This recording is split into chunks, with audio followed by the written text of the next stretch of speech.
First story एक समय की बात है। चकलेविले के सनकी शहर में जानवरों का एक अनोखा समूह रहता था जिसे गिगली गैंग के नाम से जाना जाता था। सर चकले एलॉट के नेतृत्व में एक संक्रामक हंसी वाला बुद्धिमान बूढ़ा कछुआ, वे जहां भी जाते थे खुशी और उल्लास फैलाने के लिए जाने जाते थे। एक दिन गिगली गैंग ने पहली बार चकलेविले कॉमेडी कार्निवल आयोजित करने का निर्णय लिया। पूरे जंगल से जानवरों को उनकी सबसे मजेदार प्रतिभा दिखाने के लिए आमंत्रित किया गया था। प्रत्याशा इतनी अधिक थी कि सामान्य रूप से क्रोधी रैकून भी मुस्कुराने से खुद को नहीं रोक सके।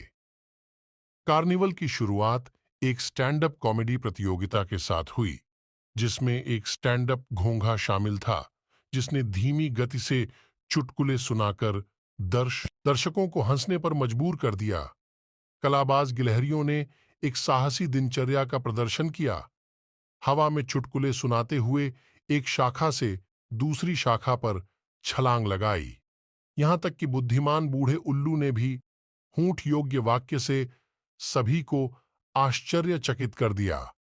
जैसे जैसे दिन चढ़ता गया, हंसी पूरे जंगल में गूंजने लगी, जो जंगल के जिज्ञासु प्राणियों को आंख आकर्षित करने लगी। शरारती बंदरों का एक समूह भी इस उत्सव में शामिल हुआ और इसमें अपनी चंचल हरकतें भी शामिल हो गईं। चकलेविले कॉमेडी कार्निवल खुशी के दंगे में बदल गया, जिसमें जानवर जमीन पर लौट रहे थे और अपनी हंसी रोक नहीं पा रहे थे। लेकिन कार्यक्रम का मुख्य आकर्षण ग्रेट गिगल ओएफ था, जो सबसे प्रभावशाली हंसी वाले जानवर को खोजने की प्रतियोगिता थी। प्रतियोगियों में सबसे छोटी भिंडी से लेकर सबसे बड़े हाथी तक शामिल थे। प्रत्येक एक दूसरे को चकमा देने का प्रयास कर रहे थे। यह एक करीबी प्रतियोगिता थी, लेकिन अंत में खिताब एक लकड़बग्घे के पास गया, जिसने अपनी जोरदार हंसी से सभी की आंखों में आंसू ला दिए। जैसे ही चकलेविले में सूरज डूबा, गिगली गैंग ने कॉमेडी कार्निवल को जब जबरदस्त सफलता घोषित कर दी। जानवर अपने चेहरे पर मुस्कान और हंसी से भरे दिल के साथ चले गए।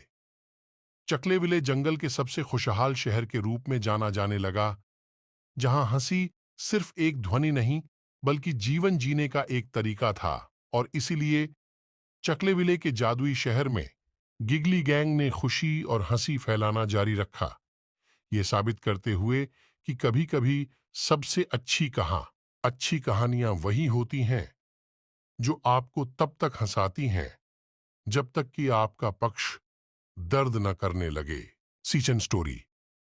एक समय की बात है, पुण्य विलय के सनकी शहर में, जहां हर निवासी चतुर शब्दों और वाक्यों में बात करता था, चकलेबेरी नाम का एक अनोखा चरित्र रहता था। चकलेबेरी को उनकी संक्रामक हंसी के लिए जाना जाता था, जो सड़कों पर गूंजती थी और सबसे उदास दिन को भी हंसी के उत्सव में बदल देती थी। एक दिन चकलेबेरी की नजर द जोकेटेस्टिक एडवेंचर ना नामक एक रहस्यमयी किताब पर पड़ी। उत्सुकतावश उसने इसे खोला, लेकिन रंग बिरंगे धुएं के गुब्बार में फंस गया, जिसने उसे जेस्टोपिया नामक देश में पहुंचा दिया। जेस्टोपिया में शासक वर्ग दंड प्रेमी जानवरों से बना था, जो पंचलाइन से बनी टोपी पहनते थे। जैसे ही चकलेबेरी ने जेस्टोपिया की खोज की, उसे गिगल्सवर्थ नाम के एक शरारती जादूगर का सामना करना पड़ा, जिसने उसे देश में सबसे मजेदार का निर्धारण करने के लिए एक मजाक के लिए चुनौती दी। दांव ऊंचे थे। हारने वाले को 1 साल के लिए जोकर विग पहनना होगा। हंसते हुए खरगोशों, खिलखिलाते बंदरों और खिलखिलाते जिराफों के गगनभेदी दर्शकों के सामने मजाक शुरू हुआ। चकलेबेरी ने अपने सबसे अच्छे चुटकुले सुनाए, जिससे हंसी की लहरें उठीं, लेकिन गिगल्सवर ने इतनी चतुराई से जवाब दिया कि हवा भी हंसने लगी। अंतिम दौर में चकलेबेरी ने अपने गुप्त हथियार का प्रयोग किया। एक चुटकुला इतना अप्रत्याशित रूप से अप्रत्याशित था कि आमतौर पर शांत पेड़ भी हंसने लगे। संपूर्ण जेस्टोपिया फर्श पर लोटपोट हो रहा था और चकलेबेरी को इस भूमि का सबसे मजेदार प्राणी घोषित किया गया था। पुरस्कार के रूप में चकलेबे को एक जादुईपन ताबीज दिया गया जिसने उसे पुण्य विलय लौटने की अनुमति दी। उन्होंने जेस्टोपिया को विदाई दी और वादा किया कि जब भी उन्हें हंसी मजाक की जरूरत होगी तो वह आएंगे। पुण्यविलय में वापस चकलेबेरी की हंसी पौराणिक स्तर पर पहुंच गई और वह शहर का आधिकारिक विदूषक बन गया। जहां भी वह गया, खुशी और हास्य फैलाया और इसलिए पुण्यविलय शहर फलता फूलता रहा, जिसके केंद्र में चकलेबेरी था, जिससे यह साबित हुआ कि कभी-कभी सबसे अच्छे साहसिक कार्य वे होते हैं जो आपको तब तक हंसाते हैं जब तक कि आपके पक्ष में दर्द न हो जाए। थर्ड स्टोरी एक समय की बात है। गिगलबर्ग के सनकी शहर में जानवरों का एक अजीब समूह रहता था, जिनका एक असामान्य शौक था। वे सबसे मूर्खतापूर्ण आविष्कार करने के जुनूनी थे। इस हास्यपूर्ण समुदाय के केंद्र में प्रोफेसर चकलेबेरी थे, जो एक चतुर चिपमंक थे जो बेतुकी युक्तियों को गढ़ने में माहिर थे। एक दिन प्रोफेसर चकलेबेरी ने अपनी नवीनतम रचना गिगलोमैटिक 3000 का अनावरण किया, एक उपकरण जिसे किसी भी गंभीर स्थिति को अनियंत्रित हंसी में बदलने के लिए डिजाइन किया गया था। जब प्रोफेसर ने शहर के चौराहे पर अपने आविष्कार का प्रदर्शन किया तो शहरवासी प्रत्याशा में एकत्र हो गए। हालांकि चीजों ने एक अप्रत्याशित मोड़ ले लिया जब स्नीकर्स नाम की एक शरारती गिलहरी गलती से गिगलोमैटिक मैटिक 3000 से टकरा गई, जिससे वह गड़बड़ा गई। हंसी एक संक्रामक लहर की तरह फूट पड़ी, गिगलबर्ग में फैल गई और किसी को भी नहीं बख्शा। एक बार गंभीर रहने वाले मेयर ने शहर की एक महत्वपूर्ण बैठक के दौरान खुद को अनियंत्रित रूप से हंसते हुए पाया। आमतौर पर शांतचित्त लाइब्रेरियन को किताबें व्यवस्थित करते समय जोर जोर से हंसते हुए पकड़ा गया। यहां तक कि क्रोधी बूढ़ी बिल्ली मिस्टर व्हिस्कर्स भी संक्रामक हंसी का विरोध नहीं कर सकी। उन्माद में जमीन पर लौट रही थी। जैसे ही अराजकता फैल गई, शहर ने पागलपन को अपनाने का फैसला किया और वार्षिक गिगल फेस्ट की घोषणा की। गिगल ओमैटिक 3000 उत्सव का केंद्र बिंदु बन गया और निवासी हर साल यह देखने के लिए उत्सुकता से इंतजार करते थे कि क्या अप्रत्याशित आनंद सामने आएगा। हंसी मजाक से भरे उत्सव के बीच प्रोफेसर हूट्स ए लॉट नाम का एक बुद्धिमान उल्लू लगातार चल रही हंसी को शांत करने का उपाय लेकर आया। उन्होंने चकलबीगोन पेश किया, एक उपकरण जो गिगल ओमैटिक 3000 के प्रभावों को बेअसर कर सकता है। हालांकि जैसे ही उन्होंने चकलबीगोन को सक्रिय किया, एक आश्चर्यजनक मोड़ आया। शहर को एहसास हुआ कि हंसी ने उन्हें एक साथ करीब ला दिया है और गिगलबर्ग को पृथ्वी पर सबसे खुशहाल जगह बना दिया है। चकलबीगोन को एक स्मारक के रूप में पुनर्निर्मित किया गया, जो शहर की आनंदमय भावना का प्रतीक है और इसलिए गिगलबर्ग के निवासी हमेशा खुशी से रहते रहे। उनकी हंसी सड़कों पर गूंजती रही और सभी को याद दिलाती रही कि कभी-कभी जीवन की चुनौतियों का सबसे अच्छा इलाज पुराने जमाने की अच्छी हंसी है। अनंत गूंज। सारांश। कैमूर भभुआ के विचित्र शहर में दो अजनबी, एलेक्स और एमिली, खुद को एक रहस्यमय शक्ति द्वारा एक साथ खींचे हुए पाते हैं। जैसे जैसे वे भाग्य के मोड़ों को पार करते हैं, आकस्मिक मुठभेड़ों और साझा सपनों की एक श्रृंखला उनके जीवन को एक साथ बुनती है। एक बुजुर्ग दंपत्ति के स्वामित्व वाली एक आकर्षक किताबों की दुकान की पृष्ठभूमि में, जो आंखों से अधिक जानने वाले लगते हैं, एलेक्स और एमिली को एक ऐसे प्यार की खोज होती है जो समय से परे है। एक छिपी हुई पत्रिका को उजागर करने पर उन्हें एक पिछली प्रेम कहानी के बारे में पता चलता है, जो उनकी अपनी प्रेम कहानी को दर्शाती है, जो त्याग और स्थायी जुनून से भरी हुई है।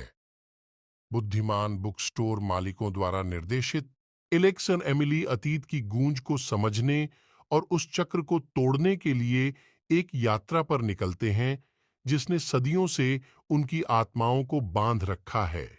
रास्ते में उन्हें ऐसी चुनौतियों का सामना करना पड़ता है जो उनके प्यार की परीक्षा लेती हैं। अंततः उन्हें एक जादुई क्षण तक ले जाती है जहां समय रुका हुआ लगता है। एक चरम दृश्य में पुरानी पत्रिका के मनमोहक पन्नों से घिरे हुए एलेक्स और एमिली को एहसास होता है कि सच्चे प्यार में समय की जंजीरों को तोड़ने की ताकत होती है। जैसे ही वे गले मिलते हैं, एक गर्म चमक उन्हें घेर लेती है और उनके प्यार की गूंज पूरे शहर में गूंजती है और आने वाली पीढ़ियों के लिए आशा की विरासत छोड़ जाती है।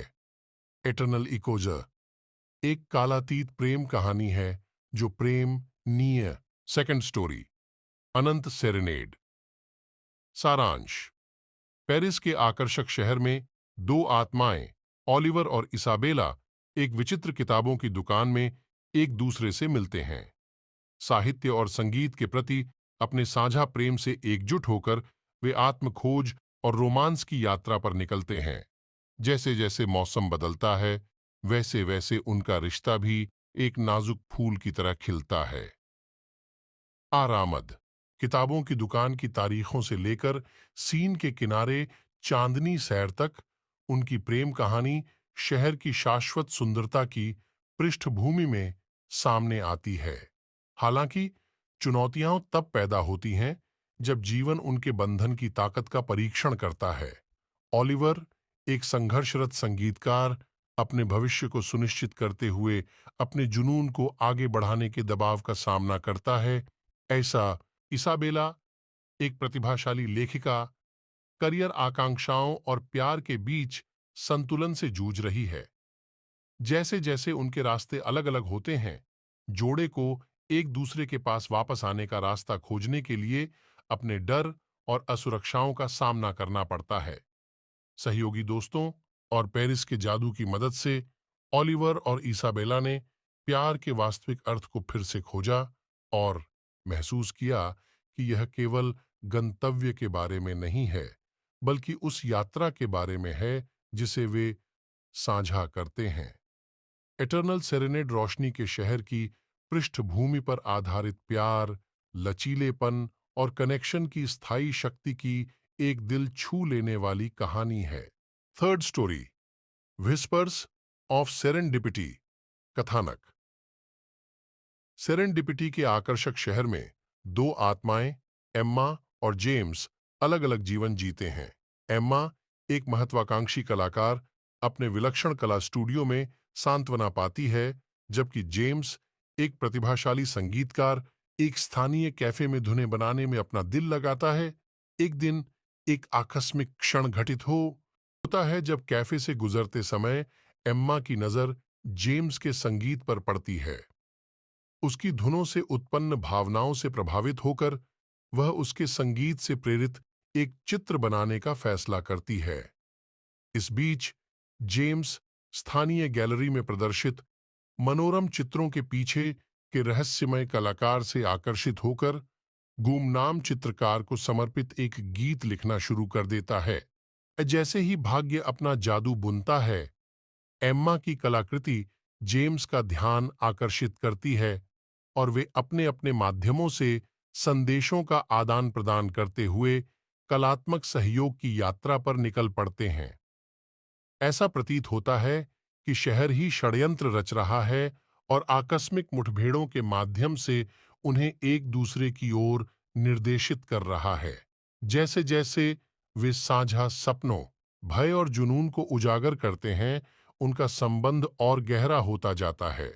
फिर भी जटिलताएं उत्पन्न होती हैं क्योंकि गलतफहमियां और बाहरी दबाव उन्हें अलग करने की धमकी देते हैं। एक महत्वपूर्ण क्षण में एम्मा की नवीनतम पेंटिंग उनके प्यार के सार को दर्शाती है और जेम्स मंत्रमुग्ध दर्शकों के सामने अपनी हार्दिक रचना प्रस्तुत करता है। उनकी कला की भावनात्मक गूंज उनके बीच की बाधाओं को तोड़ देती है, जिससे एक शक्तिशाली पुनर्मिलन होता है। व्हिस्पर्स ऑफ सेरेंडिपिटी कला और संगीत के लुभावने मिश्रण में परिणत होती है, जो यह साबित करती है कि प्यार एक उत्कृष्ट कृति की तरह साझा प्रेरणा और दो दिलों को एक साथ बांधने वाले आकस्मिक धागों के माध्यम से तैयार किया गया है।